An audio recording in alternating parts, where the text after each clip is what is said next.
Hello, welcome to the SRUC Aberdeen online event for rural animal health. My name is Stephen Grant. I'm the Marketing and Student Recruitment Officer in Aberdeen, and today we're joined by Professor Peter Hasty, the Deputy Head of the Vet School and Professor of Interprofessional Training. I'll pass over to him in a moment, and he'll go through the presentation about the HND programme. As I popped in the box a few 5 minutes ago. If you've got any questions, type them into the Q&A function and we'll answer them at the end of the presentation. So I will share the presentation now. And I will pass it over to Peter. Okay, thank you very much, Stephen. Are you able to share it the full screen, or you go to slideshow? That's it. That's fine. Okay, thanks very much, Stephen. So, as Stephen said, I'm Deputy Head of the School of Veterinary Medicine and delighted to join you this afternoon. It's a little bit last minute, as you will see from the title slide. This should have been delivered by Izzy Bannister, who's leading the programme at the moment, but unfortunately, Izzy's taken on well today, so I'm stepping in to take you through our programme, and delighted, as Stephen said, if you want to ask any questions as we go or at the end, then we'll do our best to answer those. Okay, so I'm going to talk to you about our Higher National Diploma in Rural Animal Health, and I'll take you through. If you go to the next slide, please. Okay, so our Rural Animal Health programme is a two-year programme like most HNDs across Scotland. So it's comprised of 2 years, and the first year of it is equivalent to a high national certificate, and the second year element is for the diploma element. So these are kind of two independent stages, but to get the award of the HND, you have to do the 2 years. It's a very practical-based programme, and it's primarily focused on large companion animal, and by that we primarily mean horses, and production animals, and primarily that's going to be ruminants, pigs and poultry. So that's really the species focus of the programme, and it's very practical, a real combination of within classroom lecture-based material and then lots of practical skills, which I'll come on to in a bit. Next one, please. So it's a fairly unique course, this one, and it's the first of its kind. And we've now run through a complete cycle of the programme. There was one other similar-ish programme down in England, but that closed last year in terms of around veterinary technical training. So one of the principal aims of this programme is to train what we call animal veterinary technicians, which is a relatively new concept within the wider veterinary and animal health context. And so we've designed this programme to meet the needs of the future role of what animal veterinary technicians may actually look like. So I say we're the first in Scotland, the first in the UK to offer this level of programme. And it's also one of the key features about our School of Veterinary Medicine within SRUC is that we embrace really the unique place we have in higher education among Scotland as being a truly tertiary organisation, and that means that we passionately care about training from the kind of further education aspects all the way through ultimately to PhD status. So that's something very unique to our School of Veterinary Medicine, which is the first new school in over 150 years in Scotland. So we're very proud of that, and we're really we're certainly the only veterinary school within Scotland that offers this opportunity for HNG students to potentially progress to the veterinary training programme itself. So the programme really has two functions. It is essentially a bona fide programme on its own to train the veterinary technicians of tomorrow, but it's also a potential stepping stone or gateway for students who perhaps just missed out on the grade tariff to directly apply for veterinary medicine programmes. This is a potential opportunity as a gateway programme to try and still realise those ambitions. Next slide, please. So as I've said, the focus is really on large animal veterinary technicians, but there's also a lot of skills that you'll develop during this program, which will make you really open up various job markets to you. That could be based within the agricultural industry itself and working with livestock or in management of livestock. And then lots of what we call related paraprofessionals, and that could be roles, for example, in independent roles, and for example, in artificial insemination, foot trimming services, and we've got a real strength at SRUC in animal nutrition. So again, becoming or working towards being an animal nutritionist is certainly a viable career option. In terms of, as I've already mentioned about the potential gateway to veterinary medicine, but it's also a gateway into other programs, and we do have articulation routes where students can apply to other degree programs within SRUC, such as applied animal science or applied animal welfare science, vet nursing and agriculture. And as I've said, it's a stepping stone to the BVSci's or veterinary training program, veterinary medicine and surgery.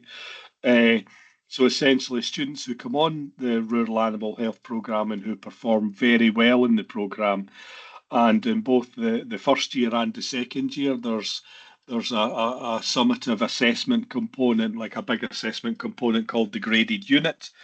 And if you achieve A grades in your graded units in both the first year and the second year, then you would automatically be eligible for an interview to the veterinary training program. It doesn't guarantee you a place on the veterinary program, but it certainly would guarantee you an interview. And so it's an important part of our widening access policy within the School of Veterinary Medicine to offer this gateway program to veterinary science. Next, please. So I've already slightly mentioned this, but it's principally a large animal program. And by large animals, we don't just mean the very largest, but that includes poultry, production animals, poultry, sheep, pigs, etc., as well as cattle and horses. We will touch on elements of small animals in some of the units, but principally the majority of the units covered within the programme will be large animal focused. Stephen? Okay, and these are an example of the broad areas. So these are not individual units as such, but these are the broad areas that will be covered within the programme. So from our kind of animal husbandry and large animal handling aspects, so very practical and applied type subjects, and lots of practicals around, teaching our students, safe and appropriate ways of handling animals in different situations or for holding them for examination and things like that. Related to animal husbandry, we've got production systems, because you need to understand about the production systems that farmers in particular are all operating under within the industry and relevant to the different species. We have essentially anatomy and physiology, how do animals work, and a lot of that will follow on from stuff that perhaps a lot of you may have done at school if you've done biology or human biology. We'll touch a lot on the diseases and diagnostic side of things, and things like herd and flock health planning. So again, that's working to develop policies or complying with policies around herd and flock health to try and protect our animals from diseases.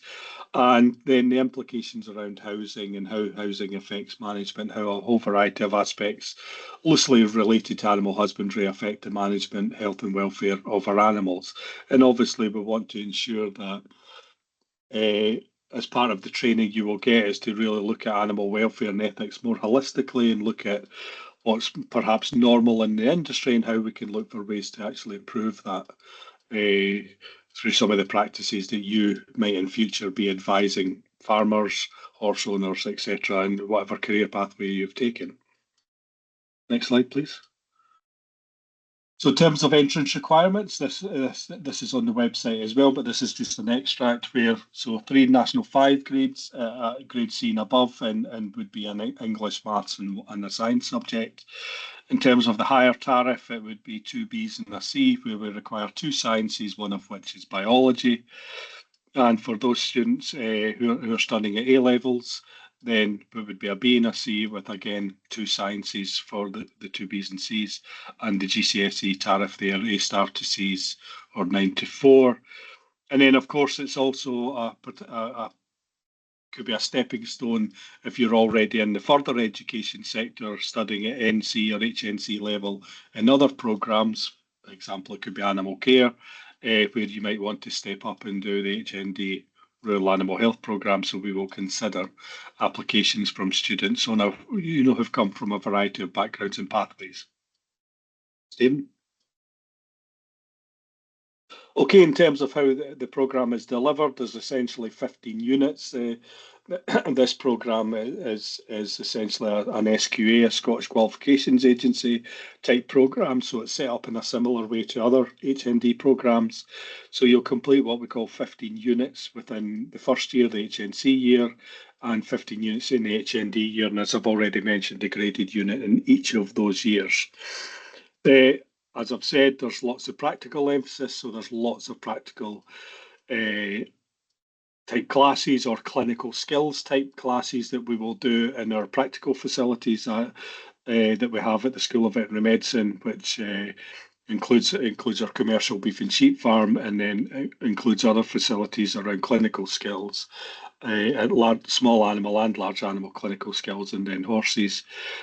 We very much approach as an institution a blended learning approach to our learning, so it will be a mixture, and this kind of changes, I suppose, as you go up the levels, but there will be a mixture of kind of on campus, within classroom type learning activities, and some that will be a bit more blended, so some of it might be online. But blended doesn't just mean live and doing a lecture either in person or online. It might include other activities within our virtual learning environment, where we might get you to do quizzes online and various things to help support your learning.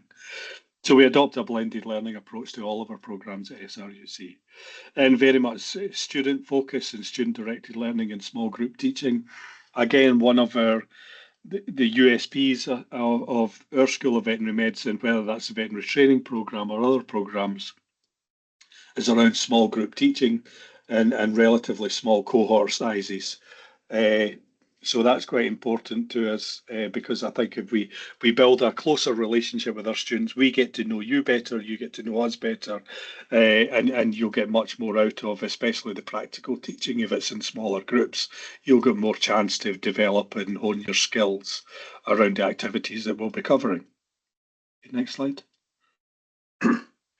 So we do have a slight tracking system, and this recognises that not all candidates who would wish to come onto the HND programme want to use it as a gateway to veterinary medicine, and equally some will absolutely want to go down the kind of veterinary technician route or the kind of other allied health professions route. We also recognise that, and from a widening access point of view, that there's many schools within Scotland have real difficulties delivering all subjects. So, for example, it's very difficult for some higher and advanced higher subjects to be delivered in all of the sciences at school. So we recognise this. So many candidates who come into both the veterinary and the rural animal health programmes haven't necessarily had that background science training, particularly in things like chemistry. So we offer a slight tracking system on the programme, where essentially for those students who wish to use it as a potential gateway to veterinary medicine, we will deliver units within the 2 years, which will bring you up to speed more if you've not come from that traditional background where you had the opportunity to do higher and advanced higher science subjects, in particular in chemistry. So you can see there's a couple of units within the first and second year where you'll be given that opportunity to do more science training. And for students who don't wish the veterinary medicine route, then we do co-deliver other units in collaboration with other programmes such as agriculture and rural business management, where we have other options then to put in other units if people are not inclined to want to do the chemistry and physics unit, for example, then they can opt to do these other units. Next, please. So that's how the units look, and the way as he's done this, he's highlighted, if you look at just the key on the right-hand side, the dark purple is the non-science track, and the lilac-y colours the science track. So all of the ones that are not highlighted are just the core common modules that everyone will do, but depending on what track you're on, then will depend on whether you do the dark purple or the lighter purple colours. So there's a real variety there you can see from the behaviour stuff, production systems, large animal healthcare studies, although the name doesn't particularly suggest it, is a bit more of anatomy and physiology within that. And we do specialist ones in nutrition. We'll look on some to do stuff around some core skills training with you. That's where the communication and practical skills come in. And then lots around production systems, physiology, breeding, etc. And then if we go into the second year now, we just take that a bit further and go into a bit more specific units, then take it a bit step further in terms of production and management systems. We do much more on diagnostics and approaches to disease control.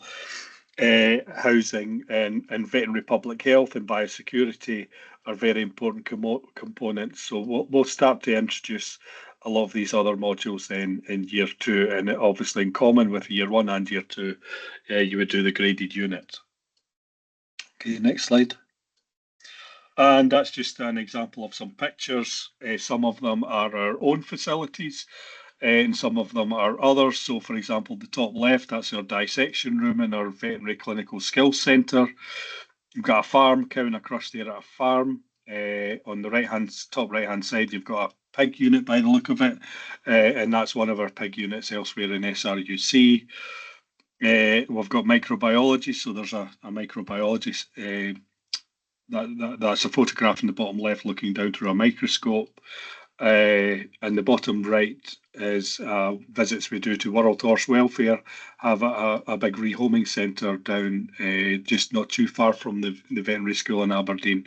So we go visits to quite a lot of different establishments throughout the programme as well. Next slide, please. And this would just give you a bit of an example of a timetable. So this is term one in year one. So this can kind of let you see roughly what the schedule is like. And this one, for example, Wednesday afternoons off, so you can participate in social and sporting activities, which is quite common in universities across the country. But you can see there that's roughly how it's structured, where there's time built in for your own consolidation and studying and revision of material as you go. So it's a bit of a mixture of lecture-based and practical-based material.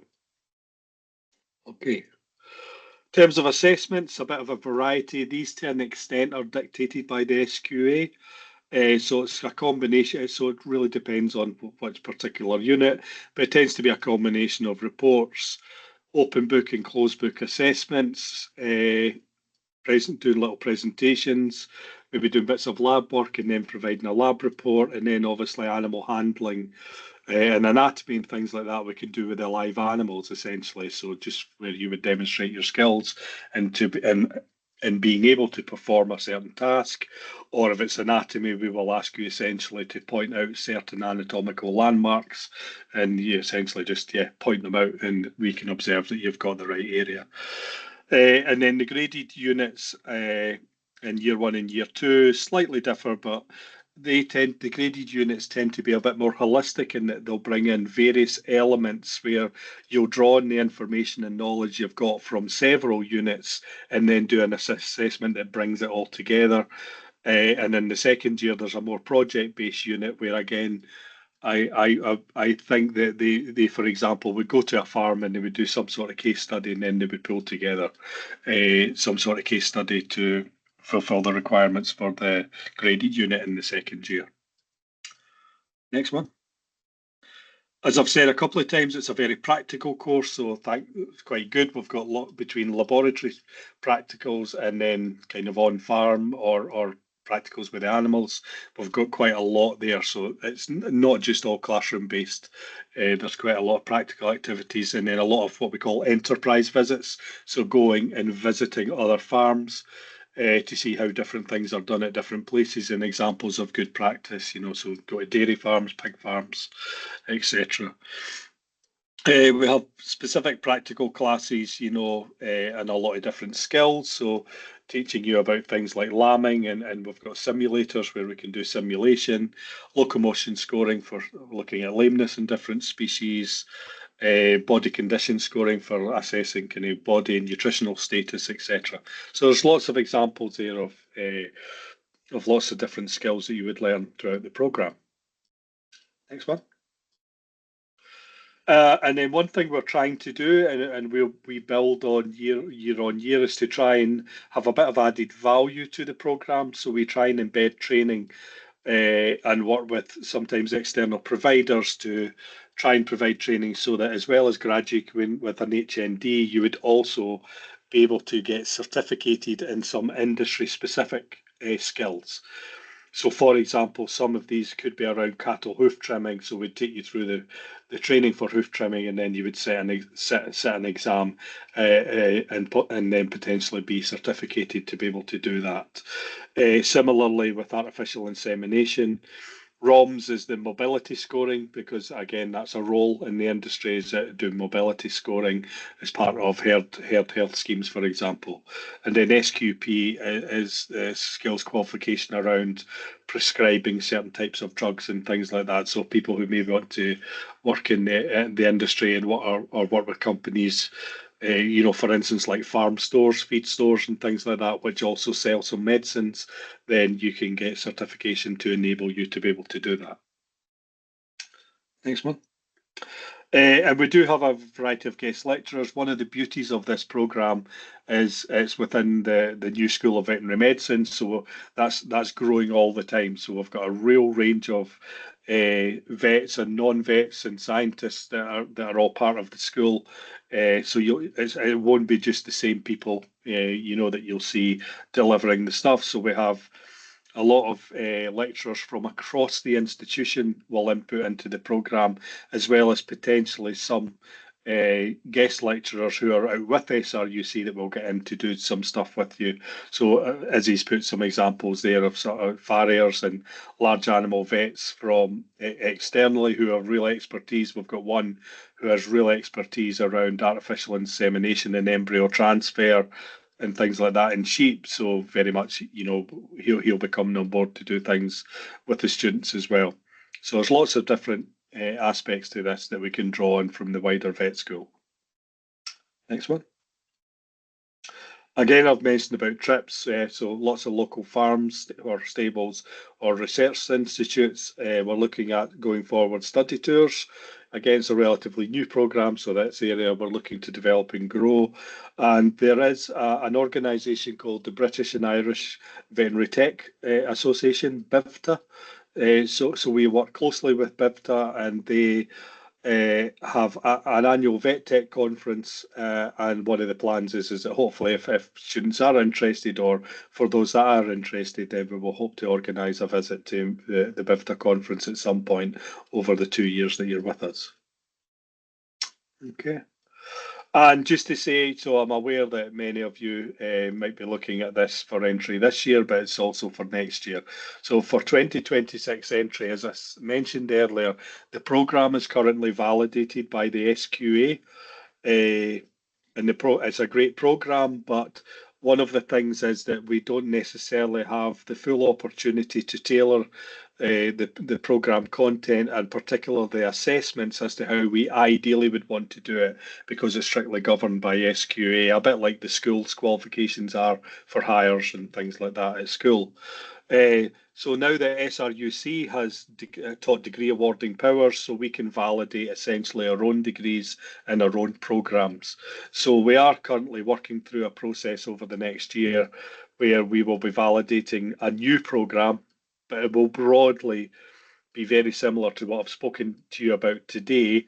But I would say it's going to be even further refined and tailored, that we think in a way that's going to be much better student experience for you, and really tailor the skills that you'll need for going out into the sector after graduation. So that it's a great program just now. We're going to redevelop it into a specific SRUC program that's just going to be even better for those coming in from 2026 onwards. And I think that's it. Yes, so more than happy now in the remaining time to take any questions you have or to go back over anything. So it looks like we've got a few questions. Some might have been answered through the presentation, but we'll have a look through. Do you have any recommended readings for someone who may not be very familiar with biology? Also, any readings that are important to the course? So what we'll do is we will provide reading lists, for those who do apply and come onto the course. So you'd be sent reading lists of how to prepare for the different units, and for the different units you would have reading lists. For things like biology, actually, rather than necessarily going out and getting books, there's really good resources, for example, like BBC Bite Size. So BBC Bite Size is great for different levels of biology. So I would really recommend you look online. There's lots of great online information, some of it through other universities have what we call open source information. So, for example, if you wanted to learn more about cattle breeds or sheep breeds or anything, then I just know this because it's one I'm familiar with, that Oklahoma State University has a really good resources. Just Google it and you go to their pages and they've basically got every breed under the sun all around the world and great information. So there's a lot that you can look at, Grace, online for it, but certainly if you're interested in applying for the program, we would give you then more specific information about some background reading in preparation for you coming. And certainly once you were here for the different units, we will give you recommended reading lists. I have an HND in animal care. What other qualifications or requirements do I need to meet the entry requirements? So we would need to look at your application in more detail, but if you do already have an HND in animal care, then you should be able to qualify to get entry into the HND Rural Animal Health. Stephen, you're probably a bit more familiar with the processes as such. Yeah, I think if anyone has any questions about non-traditional, like not coming straight in with the standard higher entry requirements, I would say you should email me with what you do have, and then we can start the conversation with the admissions team and see exactly where you stand on that. Grace is asking, what is the realistic danger of the profession? Hey, I'm wondering, Grace, are you able to elaborate a bit more on what you mean by that? Would that be working with large animals, the inherent dangers of that, or in terms of? So, in terms of, if I go back, in case I could interpret in a couple of different ways, but please put in the chat if you want to specify. In terms of, as I said, the veterinary tech element is a relatively new role within the sector, but it's one that's growing. And it's growing throughout England, and it's starting to really grow within Scotland. There's going to be some changes coming to the veterinary profession in terms of the legislation over the next 2 to 3 years. And it looks like there's going to be much more emphasis, not simply on training vets and vet nurses, but training, for example, veterinary physiotherapists and vet techs, and it's going to become more regulated and more recognised as a profession. So I think looking forward, I don't think there's a danger that there's not going to be the jobs there. Absolutely, and I think it's going to grow. As Stephen just mentioned, there is a danger in one sense, and her danger always with working with large animals, but we'll go through and train you in such ways to really minimise those risks as much as possible.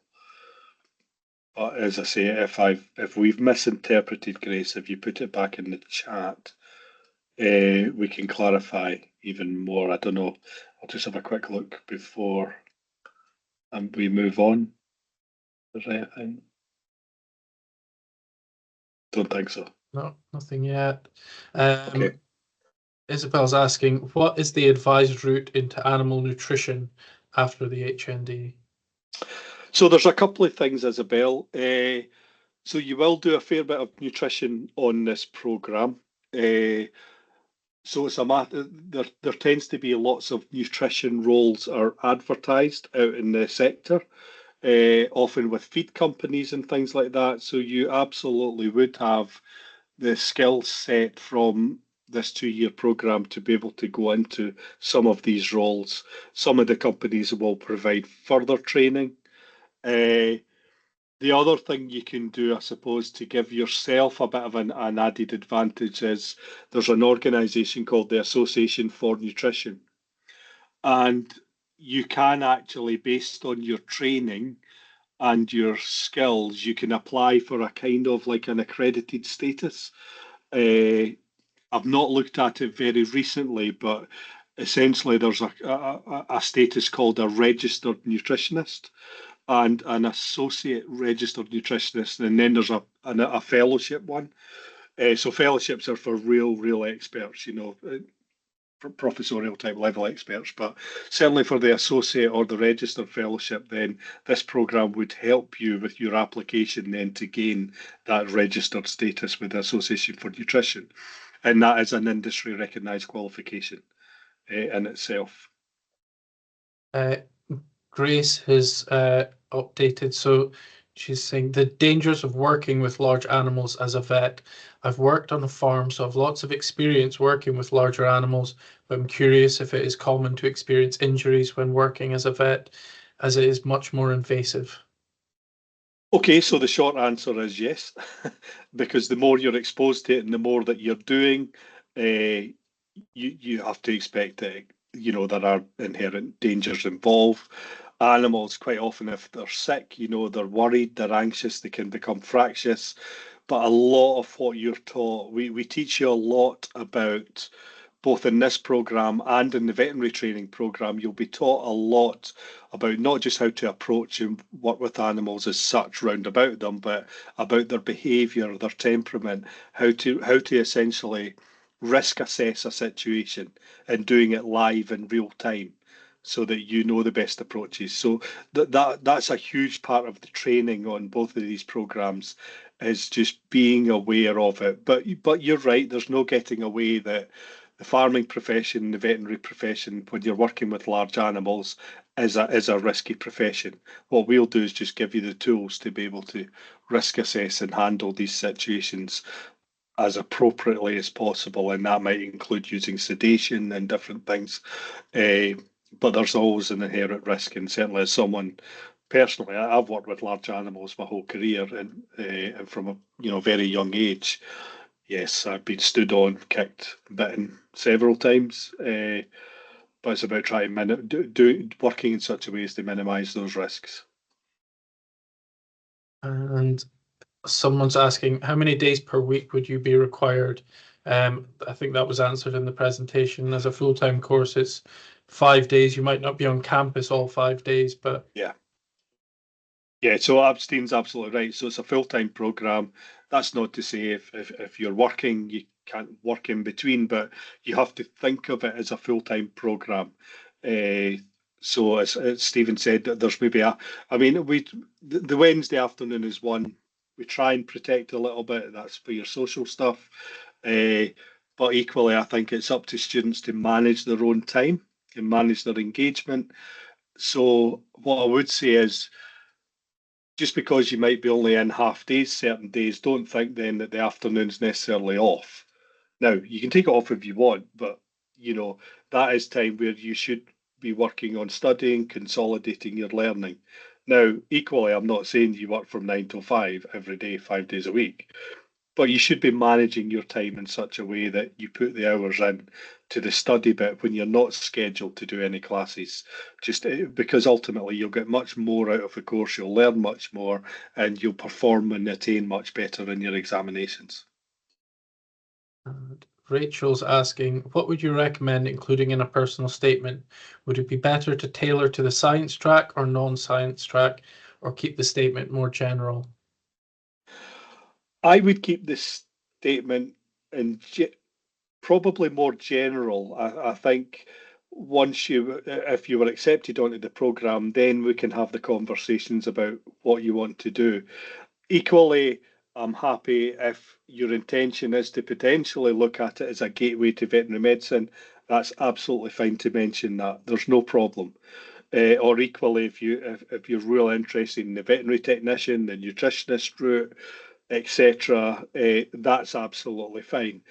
I'm just saying that you don't have to nail your colours to the mast in your personal statement, but I think it should be clear from your personal statement your commitment as to why you want to do this programme, why you're really interested in it, what your background is, and what you've done so far, that makes you really interested in this and see yourself as having a career, no matter kind of which pathway you go in. Isabel is asking a question about accommodation. So we don't have SRUC accommodation in Aberdeen, but we do have an arrangement with the University of Aberdeen. So our students have access to their Hillhead Student Village, which is a large halls of residence, and we provide a private bus that takes students onto campus at the start of the day and then back to the halls of residence at the end of the day. So that's there's links to information about it on our website. So it's a separate agreement with the University of Aberdeen, but we have spaces ring fenced for SRUC students at Hillhead. And as part of that, you can use some of Aberdeen University's facilities, like their library and things like that. And they've got a lot of societies and clubs, and for some of those you can access those as too. Not all of them, but for some of them. Someone's asking, when applying for the course, is there any particular work experience that you would require? No, so I don't believe we stipulate work experience per se for this course, but what I would say is it probably would benefit you if you've had some, do a bit of volunteer work or just gain a little bit of experience maybe on some farms or an equine stables, yards, just to, I suppose, for your own mind to make sure that you know that is this these type of animals I want to work with and learn a lot more about. So I would always say it's beneficial if you can get some work experience, but it's certainly not required, and we'll give you plenty on the programme. But you just might find it'll maybe help you and give you a wee bit of confidence as well for when you start. When it comes to the placement, does the uni allocate this for us? Do you keep a file throughout the placement and write an essay at the end? And will it be a full-time 5 days a week placement? Grace, can you just quickly put in the chat whether you mean a placement within the veterinary programme or this one or the rural animal health in particular? I think there's one listed in second year for the rural animal health. Yeah. On the list of HND units. So I'm not as involved in that side of it, and we can maybe follow up on this, Stephen, or put some more information out. But my understanding is we will help. I don't think we necessarily allocate you a placement, but quite often students will say, well, I quite like to go and do this type of placement, and we can certainly help them with that. And we've got lots of contacts in the sector, so we can help with that. Equally, if a student comes with us and said, I know of this place, I've got a relationship with them, could I do my placement there? We'll do that. So it's a bit of up to the individual student, and we'll certainly support you through that. And yes, as part of the placement, there will be an assessment in relation to that. And as you say, I don't know the exact details of it, but it will be. You'll have to do some sort of write up or report or something based on the placement around some specific questions that are asked in it. Full-time 5 days a week. Again, I honestly don't know the answer to that because I've not been involved in any of those placement ones. But Stephen, I wonder if we just it's a wee bit different to the other units. So and, if you could liaise find with out a Izzy bit more information. Yeah. There doesn't seem to be any more questions at the moment, so we'll give it a few seconds and see if anyone has anything else. we've answered everything so far.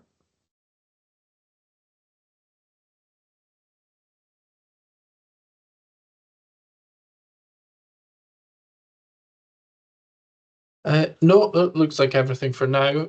If anyone else does have any more questions that come to them after this, just email them to me and I can pass them on to Peter or Izzy. And the recording will be sent out in the next few days. So if anyone wants to watch it back. But other than that, I will leave it to Peter to say thank you and goodbye. Yeah, thanks very much for joining us. Really delighted you're interested in our programmes, and but delighted to see some of you soon.